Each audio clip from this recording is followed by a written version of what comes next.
Hello, my dear students, আশা করি সবাই ভালো আছো। তো আজকে আমরা যে লেসনটা দেখবো সেই লেসনটার নাম হচ্ছে information security and cyber crime with 11।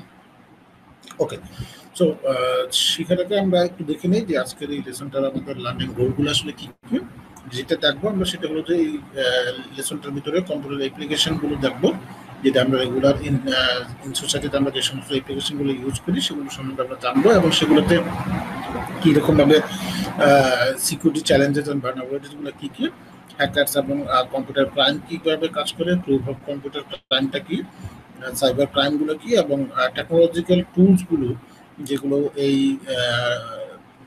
কী বলে প্রোটেক্টিং ইনফরমেশন রিসোর্সের ক্ষেত্রে আমরা কীভাবে টুলসগুলো ইউজ করি সেগুলো আমরা দেখবো। লাস্টে যেটা দেখবো প্রপার্টি রাইটস, ইন্টেলেকচুয়াল প্রপার্টি আসলে কীভাবে অ্যাচিভ করা যায়।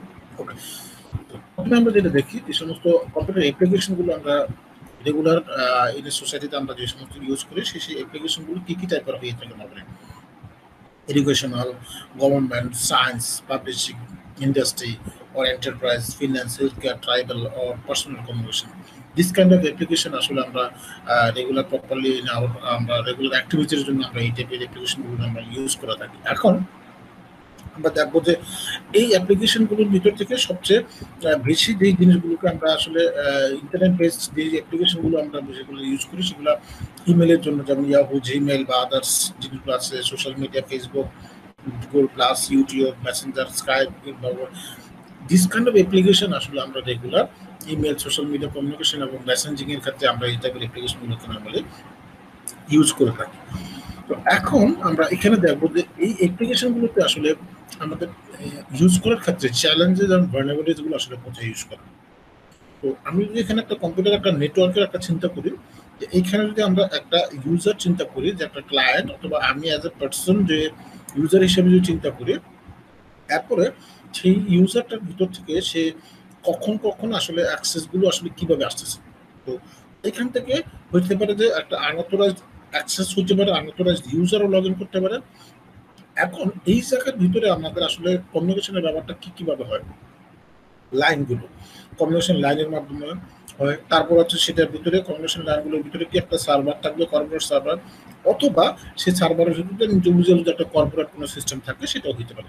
এখন আমার কথা হচ্ছে এই যে লাইন পুরা যে কম্পিউটার যে নেটওয়ার্কটা, এই নেটওয়ার্কটার ভিতরে আসলে কোন কোন জায়গায় আমাদের চ্যালেঞ্জেসগুলো, ভালনারেবিলিটিসগুলো আমি যদি চিন্তা করি, যে আমার অ্যাজ এ ইউজারের ক্ষেত্রে যদি চিন্তা করি, আইদার কোনো একটা এরর হতে পারে, আবার হতে পারে আনঅথরাইজ অ্যাক্সেসের মাধ্যমে হতে পারে।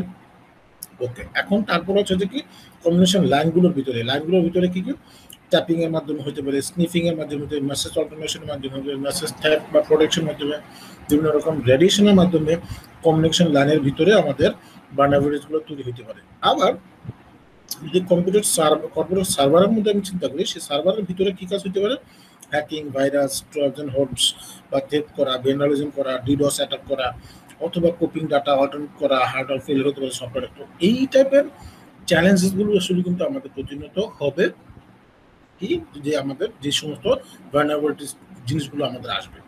এখন এই জিনিসগুলোকে আমরা কিভাবে করতে পারি, এক এক করে এনশিওর করতে পারি, বা চ্যালেঞ্জগুলো কিভাবে আমরা রিমুভ করতে, মানে চ্যালেঞ্জগুলোকে আমরা কিভাবে ওভারকাম করতে পারি, সেই জিনিসগুলো আমরা এক এক করে দেখবো। তো সেই সমস্ত সফটওয়্যারগুলো যেগুলো আমরা দেখলাম, যে যে কাজগুলোর মাধ্যমে যে হয়, trapping, sniffing, message alternation type, যে সমস্ত সফটওয়্যারগুলো দিয়ে আসলে কাজগুলো হয়ে থাকে সেগুলো সম্বন্ধে আমরা একটু আগে জেনে নিই। ভাইরাস যেটা সফটওয়্যার প্রোগ্রাম, একটা কোনো না কোনো অবস্থাতে তোমার পিসির ভিতরেটাকে অ্যাটাক করার মাধ্যমে ইটসেলফ নিজে নিজে ফাইলগুলো ক্রিয়েট করে করে অ্যাটাক করে দিতে পারে। কাইন্ড অফ এটা একটা সফটওয়্যার।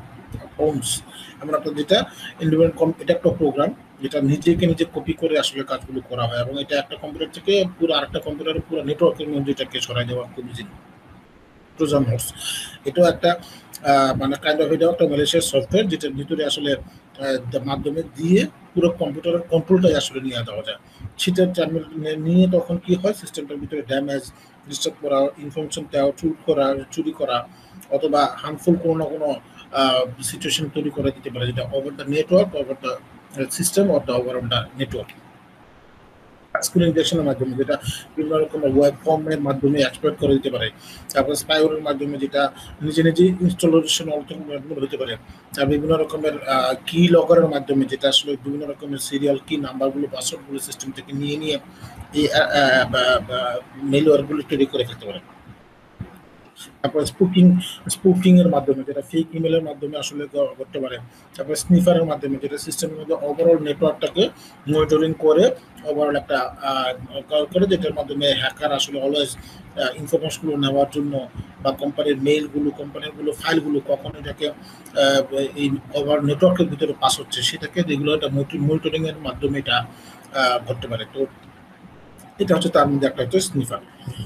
তারপর আবার ডস অ্যাটাক, যেটাকে আমরা বলি যে ডস মানে Daniel system, Daniel service attack, যেটাকে পুরো সেট নেটওয়ার্কটাকে ফ্লাডিং এর মাধ্যমে থাউজেন্ড অফ ফলস রিকোয়েস্ট করার মাধ্যমে সিস্টেমটাকে ক্র্যাশ করে দিতে পারে। আবার এমন হতে পারে ইউজার মানে একাধিক, একটা তো আছে যে ডিডস ডিস্ট্রিবিউটেড একাধিক পিসির মাধ্যমে হতে পারে। এটা হচ্ছে যে ফ্লাডিং করা অনেক রিকোয়েস্ট পাঠানোর মাধ্যমে, আর এটা হচ্ছে যে একাধিক নেটওয়ার্ক থেকে একাধিক পাঠিয়ে সেটা করা যায়।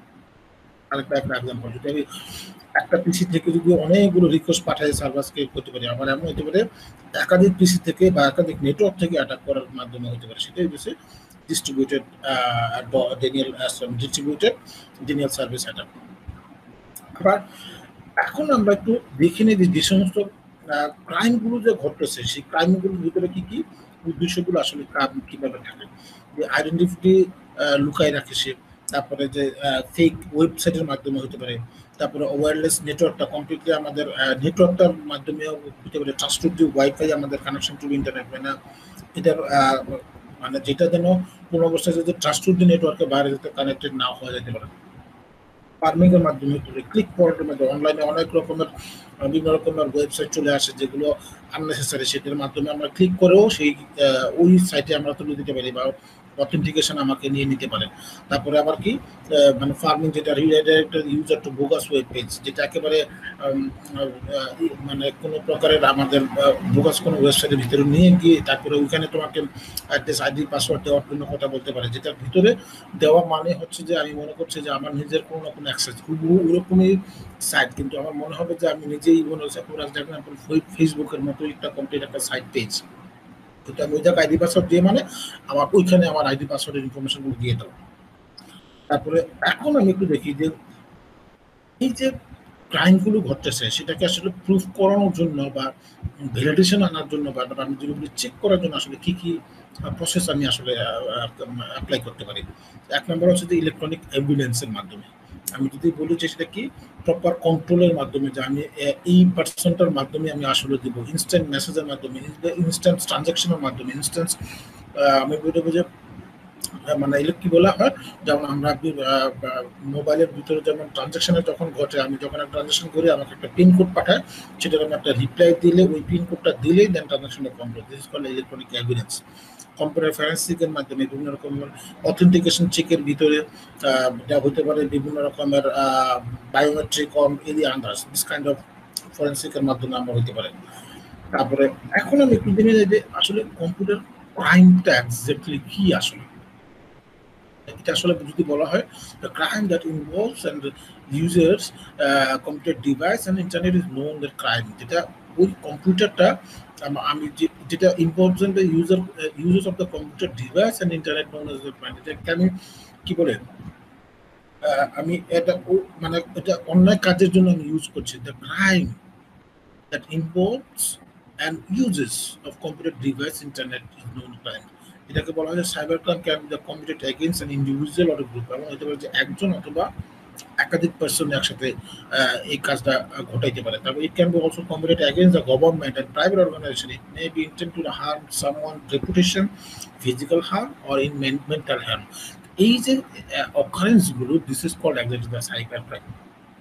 ওকে, এখন আমরা দেখি যে এটা আসলে কখন কি কিভাবে আসলে ঘটনাগুলো ঘটতে পারে। এখন আমরা যদি অফেন্স কিন দ্য কম্পিউটার ডেটা সিস্টেমের ক্ষেত্রে, মিসইউজ ডিভাইসের ক্ষেত্রে, তারপরে কম্পিউটার রিলেটেড ফ্রডের মাধ্যমে, তারপরে হচ্ছে কম্পিউটার রিলেটেড ফ্রডের মাধ্যমে, চাইল্ড পর্নোগ্রাফির মাধ্যমে আসলে সাইবার ক্রাইমগুলো ঘটতে পারে। আবার হতে পারে কি ইনফ্রিংমেন্ট অফ কপিরাইট অথবা রিলেটেড রাইটস, আমি আরেকজনের একটা জিনিস নিয়ে নিজের বলে আমি চাটিয়ে দিলাম, this is called also a cyber crime. Okay, তাহলে এখন মেইনলি আসলে হ্যাকারদের আসলে টার্গেটটা আসলে কি? ফিনান্সিয়াল ডাটা হতে পারে, সেটা হচ্ছে কি ডাটা ডাটা চুরি করে নিয়ে যাওয়া, মডিফাই করা, অথবা সেই ডাটাগুলো নিয়ে চুরি করে দেওয়া, নিয়ে সেল করে দেওয়া, অথবা সেই ডেটাগুলো নিয়ে ব্ল্যাকমেল করা। ইন্টেলেকচুয়াল প্রপার্টিগুলো একই অবস্থা, চুরি করে নেওয়া, পার্সোনাল নিজে গেইন করা অথবা বিক্রি করে ফেলা। তারপরে পার্সোনাল ডেটা যদি হয় সেটা কি মডিফাই করা, সেল করা। তারপরে সিস্টেমের অ্যাক্সেসটা আসলে কি সার্ভারে ছড়ানো, একটা ভুল নেওয়া, অথবা সেটার একটা অলওয়েজ উৎপেতে রাখা, ওই সিস্টেমের ভিতরে আসলে যেগুলো কি হচ্ছে সেটা ডেটাগুলো জানা, অথবা এই ওদের সিস্টেমের একটা এক্সপ্লোশন করে দেওয়া। এইটাই আসলে বেসিক্যালি হ্যাকারদের টার্গেট থাকে। এখন এদেরকে এনশিওর করা, সিকিউর করার আসলে ওয়েটা আসলে কি? সেটার জন্য কি পলিসি হতে পারে, বিভিন্ন রকমের প্রসিডিউর হতে পারে, অথবা টেকনিক্যাল মেজার নেওয়া, আনঅথরাইজড অ্যাক্সেসদেরকে সেটা চুরি করার ক্ষেত্রে ফিজিক্যাল ড্যামেজও any other. So this is called exactly security. এখন এটাকে তিন ধরনের সিকিউরিটি এনশিওর করা যায়। ফিজিক্যাল সিকিউরিটি, সেটা কি ফিজিক্যাল ড্যামেজ হওয়া, চুরি করে নিয়ে যাওয়া, অথবা আদার্স ওয়েদার কোনো প্রবলেম হইলে সেটা যাতে আদার্স কোনো ইয়া থেকে বাইরের ইয়ে আসে, যাতে আমার সিস্টেমের ভিতরে কোনো প্রবলেম না হয়, সেরকম একটা জায়গা থেকে সেফ রাখাটাই ফিজিক্যাল সিকিউরিটি। এখন তার কথা হচ্ছে যে নেটওয়ার্ক সিকিউরিটি এবং ডেটা সিকিউরিটি নিয়ে আমরা আসলে এখানে কাজ করবো। তো নেটওয়ার্ক সিকিউরিটিটা আসলে কিভাবে কাজ শুরু করতে পারি আমরা? অ্যাক্সেসটা কন্ট্রোল প্রপারলি রাখা, অ্যান্টিভাইরাস বা ইউজ করা, অ্যাপ্লিকেশন প্রপারলি সিকিউরিটি এনশিওর করা, ডেটা লস প্রিভেনশন আগে থেকেই এনশিওর করা, ইমেলটা সিকিউরিটি রাখা, মোবাইল ডিভাইস সিকিউরিটি রাখা, সিকিউরিটি ইনফরমেশন, ইমেল ম্যানেজমেন্ট, আমাদের প্রত্যেকটা ম্যানেজার মনিটরিং সিস্টেম আমাদেরকে ইউজ করতে হবে। তাইলে আমি সিকিউরিটি এনশিওর করতে পারবো আমার নেটওয়ার্কের ভিতরে, ওভারঅল নেটওয়ার্কে।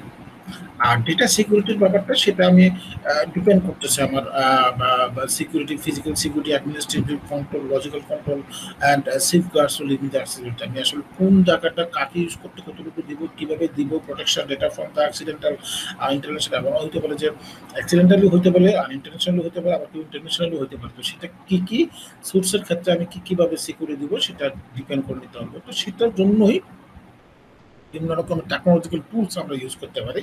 তার মধ্যে প্রথমে একটা হচ্ছে ফায়ারওয়াল, যেটার মাধ্যমে আমি আনঅথরাইজ ইউজারদেরকে ঠিকমতো কন্ট্রোল দেবো, যেটা combination of the hardware software that prevent the unauthorised user from the access private network. যেটা অন্য কোনো থার্ড ইউজার আমার কি বলে অথরাইজড ইউজার না, সেক্ষেত্রে আমি সেটাকে কিভাবে সেটাকে কন্ট্রোল করবো, সেটা তার মধ্যে একটা হচ্ছে ফায়ারওয়াল।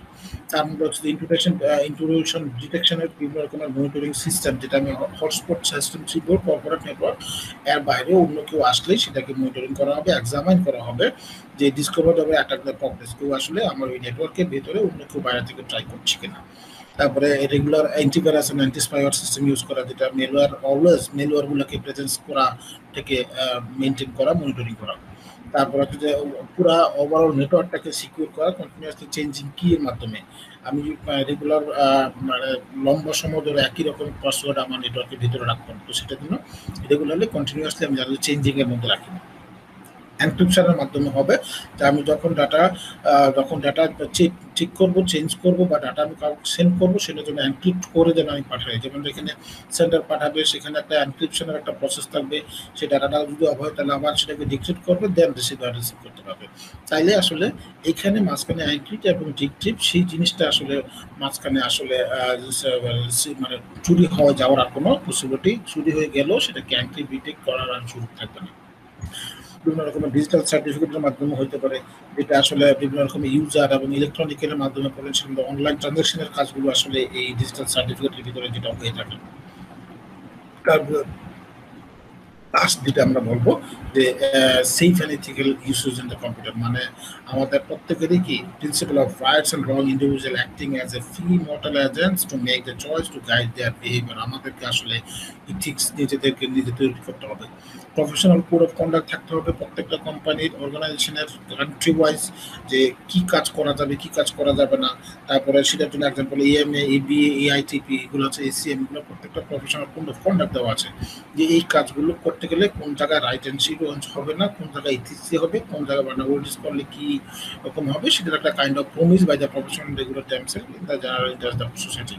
মানে একটা কাইন্ড অফ একটা কি বলে পলিসি তৈরি করে ফেলা, যেটার মাধ্যমে আমাদের এই ইস্যুগুলো করা হবে, এই ক্রাইমসগুলোকে।